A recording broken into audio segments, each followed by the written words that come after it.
Rádio Bandeirantes. Ministro Gilmar Mendes, é um prazer falar com o senhor. Bom dia. Eu acho que o Supremo está sob um ataque enorme por parte dessa canalha que tem que ter uma resposta da justiça brasileira.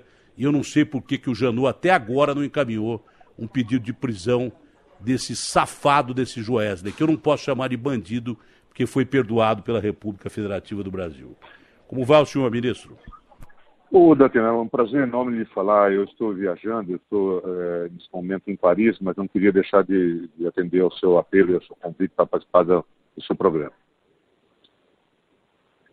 Ministro, como é que o senhor julga essa posição até agora, desses áudios que vazaram através da revista Veja e que atacam diretamente a sua instituição, atacam diretamente a Procuradoria, atacam a Justiça Brasileira?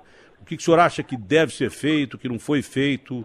Já há ministros do Supremo que são favoráveis ao que parecia mais ou menos óbvio, qualquer deslize, a delação, qualquer delação, não é do Joesley, não, é anulada, e até agora a gente não está sabendo o que está sendo feito pela Procuradoria nesse sentido. E se o Supremo pode tomar alguma posição independente daquilo que o senhor procurador, que vai sair agora, vai tomar? Olha, Datena, eu acho que, como você expressou, sem dúvida nenhuma, esse foi o ataque mais vil que o Supremo sofreu, acho que em toda a sua história, considerando, inclusive, os atos absurdos do totalitarismo e tudo mais. Porque não foi um ato apenas do Joesley ou do seu grupo, foi um ato que teve a chancela da própria Procuradoria-Geral da República. O que se fala lá é que Joesley estava atendendo a desígnios da própria Procuradoria-Geral. O propósito era, já destruído o Legislativo, destruir o Judiciário e destruir o Executivo. Esse é o plano que eles revelam nessa conversa. Esse é o ataque mais sórdido que o Supremo sofreu ao longo de sua história. E acho que o Tribunal tem que dar uma resposta altiva, não só a Joesley e ao seu bando, mas também àqueles que inspiraram esse ato na Procuradoria-Geral da República. Isso significa também colocar em xeque a posição do seu procurador Janot? Não tenho a menor dúvida. Na verdade, havia um projeto político que fracassou, que envolvia colocar a Procuradoria como único poder no Brasil. Era um delírio, mas isso se colocou. E a partir desse delírio, e isso está bem claro nas conversas de Joesley, que diz que o procurador Miller estava doutrinando-os para que eles fizessem isso. Tratava-se de destruir o Supremo Tribunal Federal. É claro que eles não teriam capacidade para isso. Havia até uma certa ingenuidade em relação a isso. Mas era trazer para a população elementos negativos, afetar a credibilidade de talvez a única instituição que sobra incólume nesse momento no Brasil. O senhor não diria isso porque é um homem baseado em leis. Estudou muito para chegar no ponto que o senhor chegou. O senhor não colocaria dessa forma como teoria da conspiração. Isso é baseado nos fatos que aconteceram. Com certeza. E se percebe isso ao longo do tempo. E eu devo dizer também que nós mesmos, no Supremo Tribunal Federal, e esse acho que é um ponto da sua fala, fomos de alguma forma complacentes com isso. Quando discutimos aqui a questão da delação de Joesley e de seu grupo, nós dissemos isso. Eu mesmo verbalizei essa preocupação. Disse, nós não podemos chancelar esse tipo de acordo de maneira indelével, de maneira definitiva. Eu disse isso de maneira muito clara, mas a maioria entendeu que precisava prestigiar o Procurador-Geral, que afinal ele estava celebrando um acordo. Você tocou num ponto muito sensível, que a lei não permite conceder esse tipo de benesse, esse tipo de benefício para quem é chefe do grupo ou da organização. Mas o Procurador-Geral Janot, certamente muito bem assessorado pelo seu fiel assessor Miller, optou por dizer que Joesley não era chefe de quadrilha, não era chefe de organização criminosa. Porque, veja, se você olhar na lei, eu sei que você é leitor de leis da organização criminosa, é proibido conceder esse tipo de benefício para quem é chefe da organização criminosa. Mas Joesley obteve. Agora, alguém fica com dúvida, Datena, de que ele assumiu essa qualidade, de que ele era o chefe de quadrilha, e ele diz isso. A minha missão agora é simples, é só destruir o judiciário e o executivo. deixou bem claro isso. Não só é proibido por lei, como é simplesmente inaceitável. Agora, o senhor não separa o Janot do Miller, mesmo como passíveis de penas que possam sofrer? Não consigo separar. Não consigo separar. Acho que se trata, nós temos que analisar o conjunto da obra. Não consigo separar. O Janot tem responsabilidade política por tudo isso que ocorreu de mal feito nesses anos todos. Na verdade, eu até agora acabo de dar uma entrevista aqui em Paris em que disse que nós vamos nos lembrar, se perguntar a nós sobre um legado do lulopetismo, certamente nós vamos dizer, um deles é Dilma, o outro é Janot. O senhor, ministro Gilmar, nunca teve um bom relacionamento, nem se colocou a favor de posições do ministro Janot. O senhor está dizendo agora isento totalmente de questões pessoais ou de questões de análise. O senhor está dizendo sobre a luz da lei, né? Com certeza, com certeza, com certeza.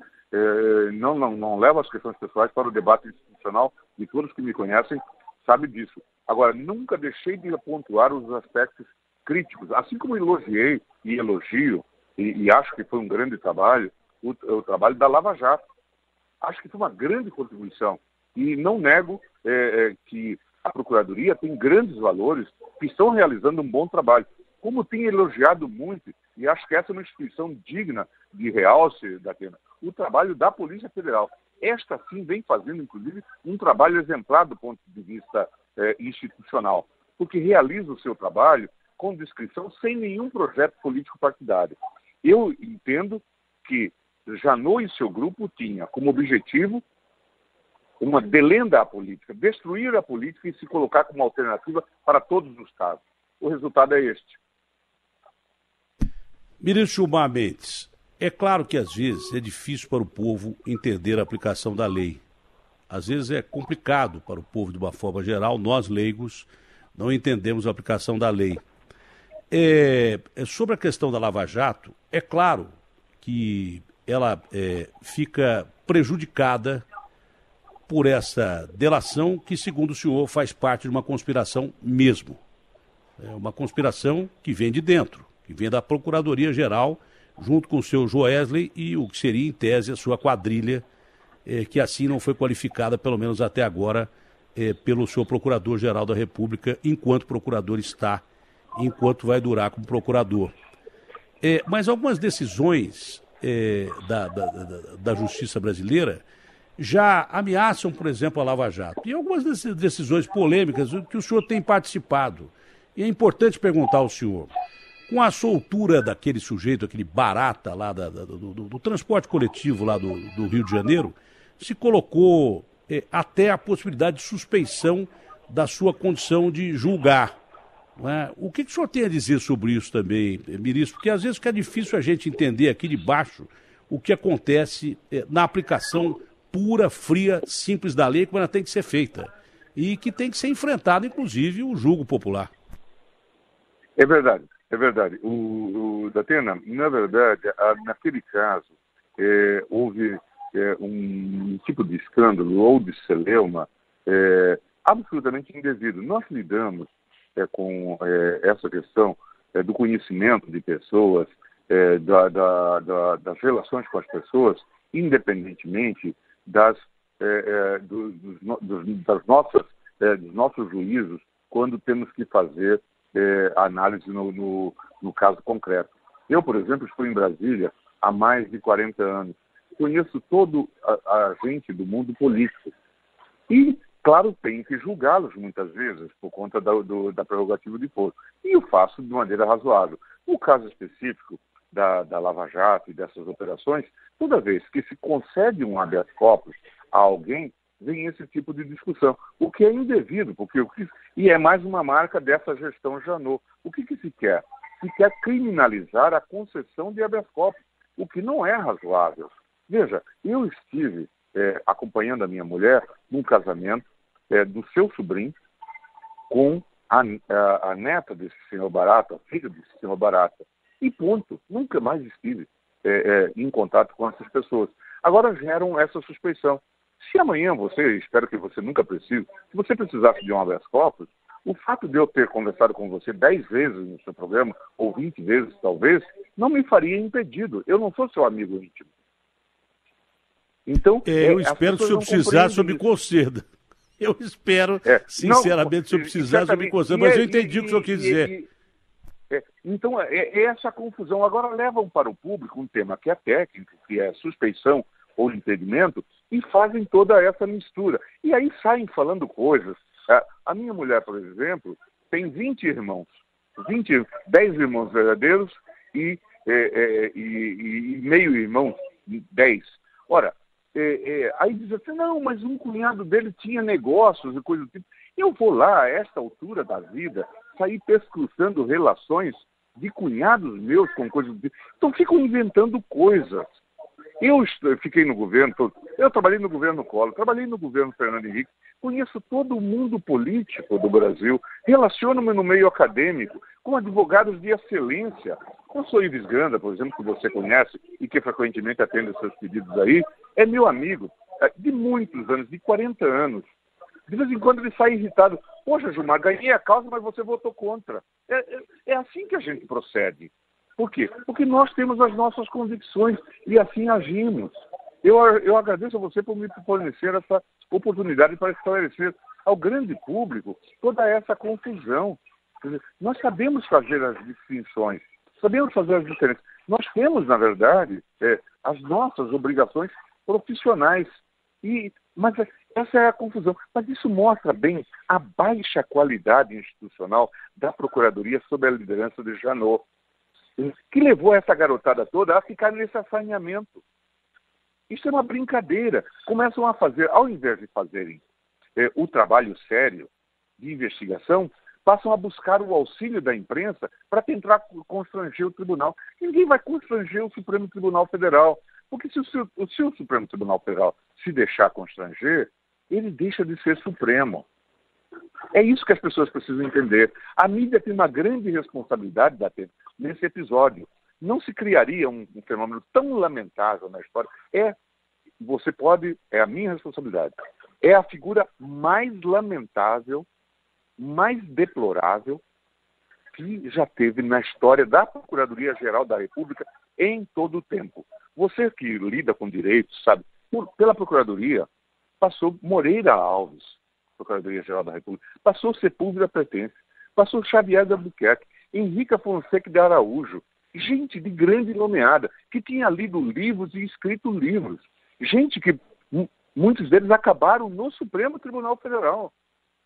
Agora, nesse modelo sindicalista que nós desenvolvemos, nós temos na direção da Procuradoria-Geral um líder sindical, que se qualifica porque foi presidente da associação e deu liberdade geral para essa bagunça que se instalou no Brasil. Por isso, tantas suspeições. Eu até disse à ministra Carmen, me leve um pouco mais a sério, não me fique mandando pedidos de suspeição de Janot. Eu tenho mais o que fazer. Olha, os áudios que vazaram agora, não sei se o senhor sabe, estão na capa do UOL, que está transmitindo essa entrevista ao vivo para o mundo inteiro.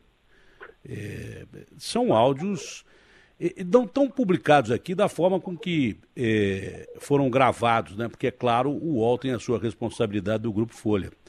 Mas tem autoridades do governo e da justiça colocadas de uma maneira absurda. São ataques vis, baixos, de uma pessoa canalha como o Joesley falando com outro canalha que é o Saldi, que é ligado diretamente a ele. São coisas terríveis, são coisas impublicáveis, são coisas inaceitáveis. Tão inaceitáveis quanto o fato do cara dizer que jamais vai ser preso. Não sei se o senhor tomou conhecimento desses áudios, mas ataques diretos a autoridades são coisas lamentáveis, nojentas, senhor ministro.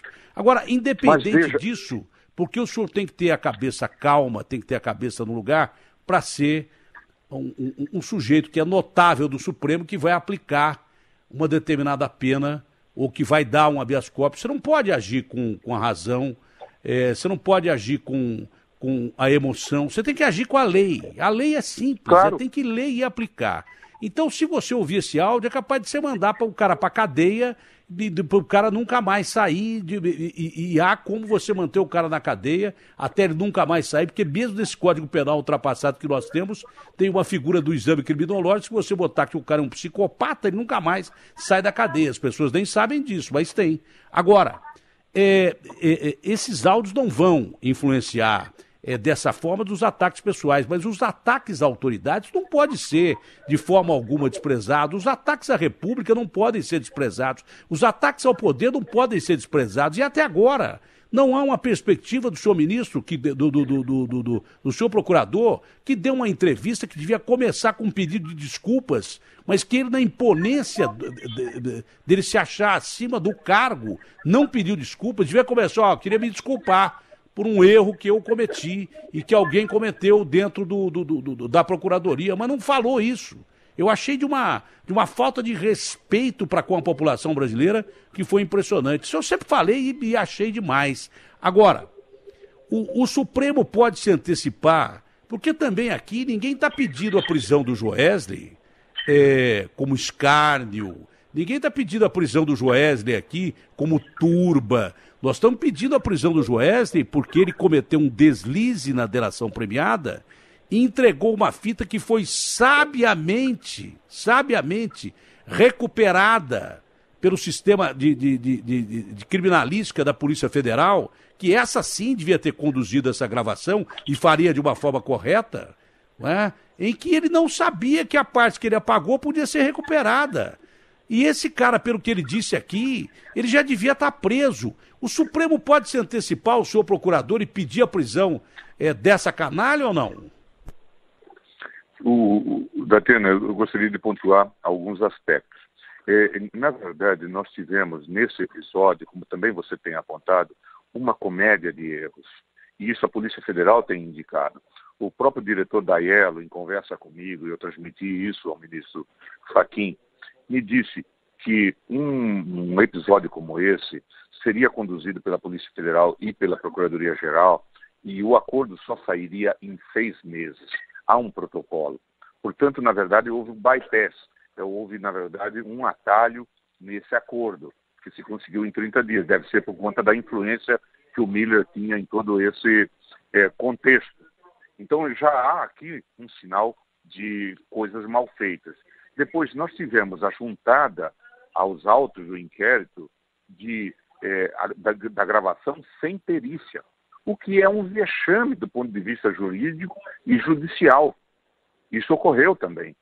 E só depois é que foram fazer a perícia. E foi nessa perícia que a Polícia Federal, revelando o seu extremo profissionalismo, resgatou essas fitas. E só por isso nós tivemos, então, conhecimento, porque Joesley só oferece essa fita agora graças a essa iniciativa já existente da Polícia Federal. Então, este é um quadro extremamente grave em que mostra que as más intenções, os maus propósitos, as coisas mal feitas com intencionalidade política resultam nisso. A falta de respeito às regras básicas de protocolo, da institucionalidade. Esse é um dado importante. Veja, e eu vi isso já nas publicações, os ataques sórdidos que fizeram, não só ao Supremo, mas à sua presidente, a ministra Carmen Lúcia, uma figura altaneira, que tem contribuído, que tem enfrentado dificuldades. Quer dizer, ela está vivendo, talvez, a presidência mais difícil do Supremo em largo período da nossa história. E ela é submetida a esses ataques vexatórios de gente dessa qualidade. Sabe, eu gostaria aqui de prestar uma homenagem a essa mulher que trabalha tanto, que está todo dia lá, com aquele físico, pessoa magérrima, aplicadíssima, fazendo um esforço enorme num momento conturbado para manter as instituições em funcionamento. Um algodão entre os cristais. E ela sofre esse tipo de ataque. Quer dizer, ataque sórdido, machista, lamentável. Você deve ter ouvido falar as referências que fizeram a ele. Nós temos que repudiar isso de maneira muito clara. Se não só em homenagem ao Supremo, em homenagem à ministra Carmen Lúcia. que é uma condutora desse processo, que o faz com tanta dignidade e que nos honra a todos. Nós gostamos de ser presididos por ela. Nos sentimos realmente muito honrados de ser presididos por ela. E nós todos estamos assim, chocados com o ataque selvagem, grotesco. Agora, isso só se permitiu nesse ambiente de licenciosidade que se estabeleceu, em que investigador e investigado se misturam. Policial, procurador, não pode misturar com bandido. São coisas diferentes. Se você olhar e eu ontem escutei muitas dessas gravações, uma parte dessas gravações, se você olhar o que se aplica, eu sei que você é um intelectual, é uma teoria dos jogos, que todos os estudiosos falam que passa a ser a regra comum na delação. O que eu posso fazer para atender aos desejos do investigador? É dizer que fulano é bandido. Quem ele quer atacar? Então eu direi que aquele está envolvido. É isso que nós vemos em toda essa narrativa. Graças a Deus esse episódio ocorreu, porque nós temos que aperfeiçoar o Instituto da Delação. O Instituto da Delação é muito importante, mas ele precisa ser aperfeiçoado para não permitir esse tipo de delírio que ocorreu. E, por fim, você também já o disse, o procurador Janot tentou dividir suas responsabilidades, que são muitas, com o Supremo Tribunal Federal. Tanto é que ele anunciou que havia ministros do Supremo Tribunal Federal envolvidos no episódio, e por isso ele estava mandando a fita ao Supremo. Quem está envolvido é a sua procuradoria, é a sua gestão, é o seu gabinete, é a sua diretriz, não o Supremo Tribunal Federal. Pelo contrário, o Supremo Tribunal Federal é a grande vítima desse processo de patifaria. Exatamente por isso, está aqui na capa do UOL, inclusive, que está transmitindo a nossa entrevista com a Band News TV, Sistema Bandeirantes de Comunicação, que 3 ministros do Supremo já defendem anular a delação. É possível isso legalmente antes que o seu procurador tome alguma atitude? Eu tenho a impressão que certamente na semana que vem o tribunal terá que discutir esse assunto. Muitos colegas estão fora, eu mesmo estou fora do Brasil, mas certamente nós vamos discutir. E isso ficou aberto no caso específico desta delação, em que o tribunal disse que se houvesse ilegalidade, era passível sim de se fazer uma revisão. E se nós olharmos todo o conjunto da obra, nós vamos ver que desde o começo, esta delação foi pensada, não é, para obter esses resultados. Imunidade total. Você mesmo chamou a atenção. Nós nunca seremos presos. Quer dizer, nós somos poderosos e não seremos presos. Nós manipulamos as instituições. Nós vamos poder... Nossa tarefa agora é simples. Veja, é uma pergunta que nós temos todos que nos fazer.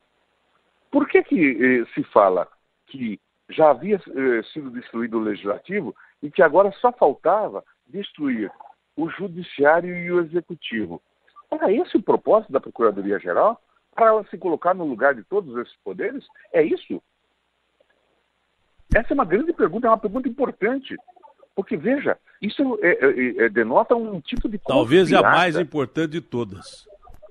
Não é? Porque, veja, que propósito? Quer dizer, só sobra a Procuradoria nesse contexto, e veja a qualidade moral da gente que estava dominando tudo isso.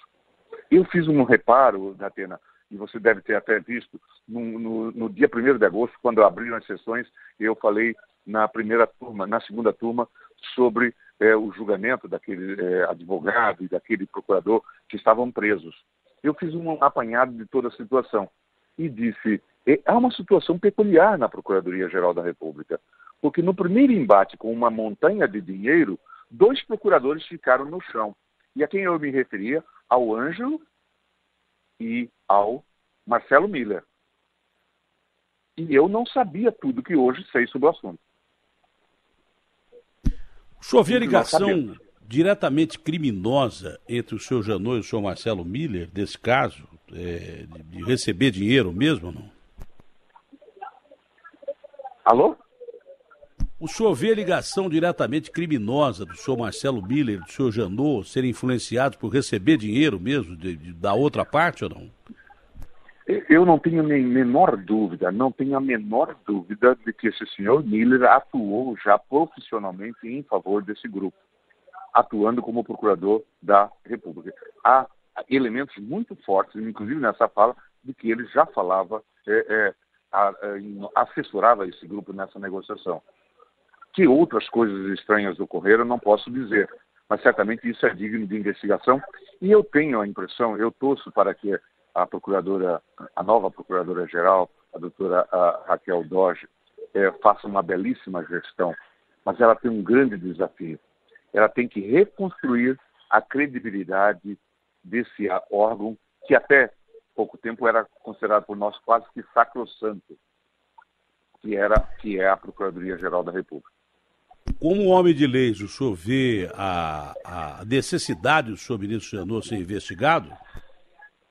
O senhor procurador Janot ser investigado? Terá que tomar todas as medidas necessárias para esclarecer vários episódios obscuros que ocorreram ao longo do tempo. Mas eu não queria omitir um outro dado que acho que é relevante para a nossa reflexão, que é a responsabilidade da mídia, viu, o Datena.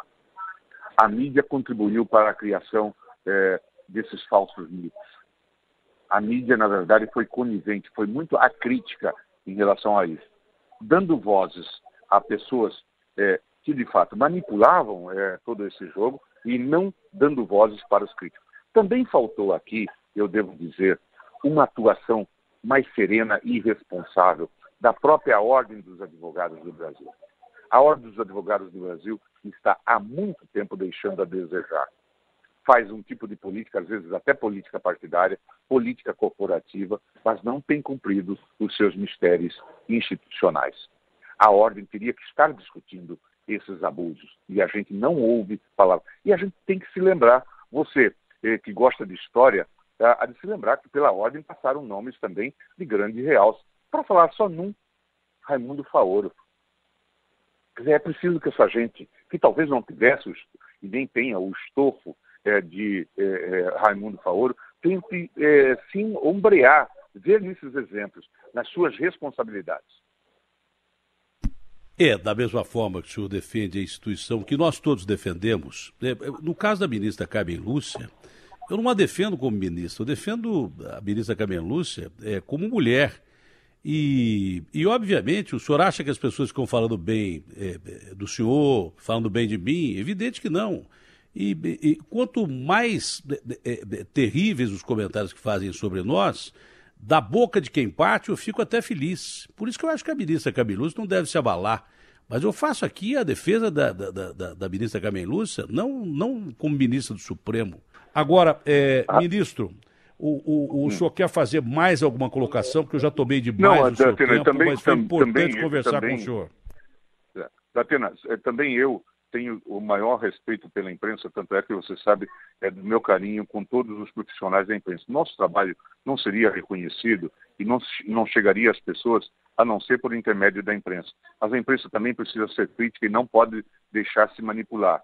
Agora, eu acredito que a maior falha veio de outras instituições que poderiam estar atuando para criticar abusos. Veja, vamos deixar muito claro tudo isso. Ninguém combate crime cometendo crime. Nós não estamos defendendo corrupção. Nós não podemos concordar com abuso, malbaratamento de recursos públicos e tudo mais. Eu acredito que a Operação Lava Jato ela é histórica, ela é extremamente importante para o Brasil. Mudou o perfil da política no Brasil, mas ela não precisa de atalhos legais. Ela não pode se basear em técnicas que não têm respaldo na legislação. Acima de tudo, o Estado de Direito. E vamos respeitar o Supremo Tribunal Federal. E nessa figura que é simbólica hoje para todos nós, que é Carmen Lúcia. Ministro, eu considero que o ataque vindo de quem veio realmente só fortalece o Supremo, que deve dar uma resposta à altura a essa canalha que existe por aí no Brasil. Muito obrigado pela sua participação, desculpe incomodá-lo aí em Paris, e foi um prazer falar com o senhor, ministro.